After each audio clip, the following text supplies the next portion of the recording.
what's this always done? Everest Aesthetics here. Before I start this video, full disclaimer, obviously if you don't drink, I'm not encouraging you to drink, that's your own personal choice.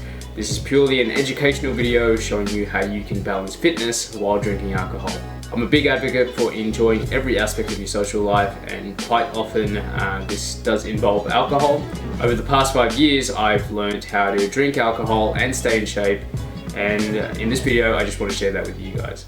Anyway guys, just really quickly, if you haven't yet, follow me on Instagram at Everest_aesthetics. I'm currently doing a giveaway, but if you don't have access to Instagram, then what I want you to do is leave your best tip in the comments, and whichever tip I like the most, I will offer you a free 8-week customized diet plan. Anyway guys, let's jump into some tips.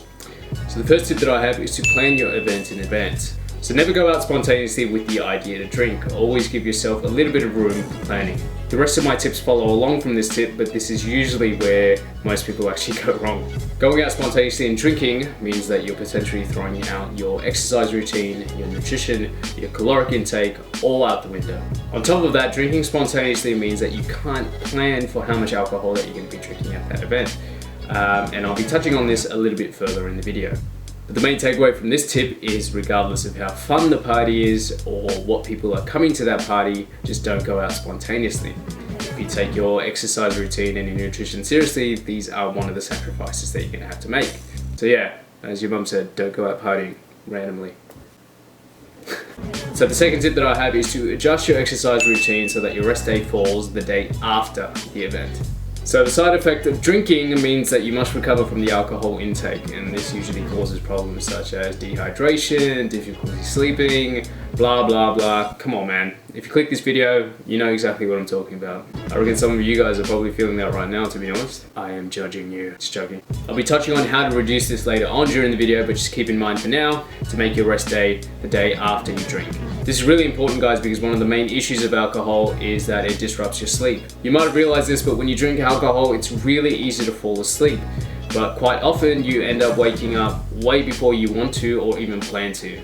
This is because when we drink, sleep-inducing chemicals in our brain increase, which makes us fall asleep very easily, but once the alcohol actually metabolizes, you end up waking up. So everybody knows that having an adequate amount of sleep is very important for your body to grow and repair itself, but it's also very important for your hormones, and for the guys watching, it's also very important for your testosterone levels. Since we might not get the best quality sleep, it's important that we don't try and overtrain ourselves in a non-optimal state, and I have tried to do this before and I do not recommend it.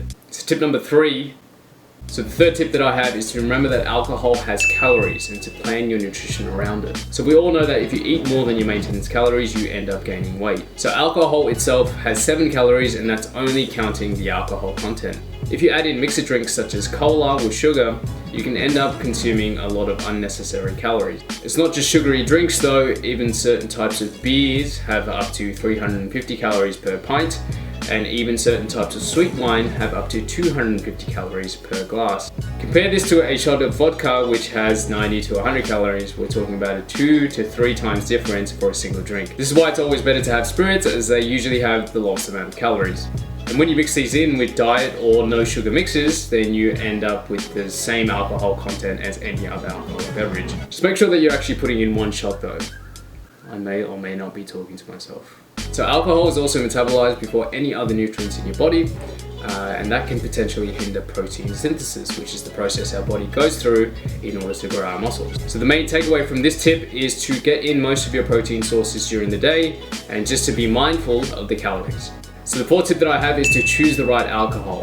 As I mentioned, having spirits is a good idea, but an even better idea than that is to have clear spirits such as vodka or gin. The reason this is because they have no congeners in them, and congeners are a byproduct of the fermentation process when alcohol is produced. To put it really simply, darker alcohols such as brandy, rum or red wine have congeners in them, which have been shown to cause worse hangovers. I reckon some of you are probably regretting that shot of rum from last night, huh? That'll be me tonight, don't worry. On a similar note, having a higher quality alcohol usually tends to have less additives in it, which can reduce the effect of a hangover.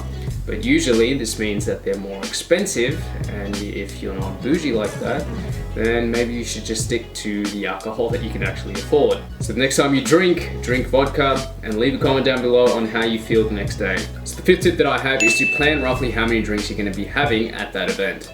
Now this is a really hard step, but it's an important step nonetheless. You need to plan how many drinks you're going to have and stick to that number. I tend to stick to around 5 to 6 drinks over the span of the event. If I have something like vodka, which is my preferred drink, that's 100 calories per drink. This means roughly 500 to 600 calories coming from the alcohol, and I can adjust my caloric intake on that day to account for that alcohol. If you don't plan in advance like this, what can tend to happen is that you might end up going out of control, having way too many drinks, which not only impacts your recovery the next day from the terrible hangover that you're going to experience, but it's also going to impact your physique because you're going to end up gaining fat from the unnecessary calories that you've got from the alcohol. A real massive takeaway from this tip is not to be afraid to let your friends know that you're going to only be drinking a certain amount of drinks. Trust me, I know that's hard.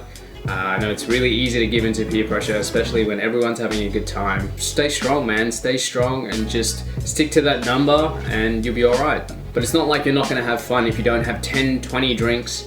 You're going to have fun with 5 to 6 drinks. I know I always do, but I don't know if the people around me do. So my sixth and final tip is to end your night at the right time. This is basically an add-on to my last tip, but it is by far one of the best tips that I can give. There's been countless times when I've gone to an event and I should have left at 11 or 12, but I end up staying until 3 or 4. I end up feeling like crap the next day, and yeah, it's just really bad. I know a lot of you can relate to me right now. Those 2 or 3 extra hours that you end up staying at that party, you end up consuming more drinks than you probably would have drank in the first half of the party. And this ends up adding to a really bad hangover and you feel like crap the next day. There's definitely no way that you can train and you've just consumed way too many calories. What you gotta realize is that all parties have a peak and then they get worse. This is not because the party's not fun, it's just a fundamental truth. Every good thing must come to an end. And for you need to know when to end the night at the right time, and no one's gonna know that better than you. You know what, I actually wanna do a test. If anyone has stayed till 3 or 4 a.m. and actually enjoyed their night, I want you to leave a comment down below because I really think you're a psychopath. All joking aside, leave a comment down below because I'd love to know. So I hope you guys enjoyed those tips. I hope you use them next time you go out. And like I said at the start of the video, leave a comment down below. You have a chance of winning a free 8-week customized diet plan, as well as check me out on Instagram. Anyway guys, I'll catch you in the next one. Take it easy. Peace.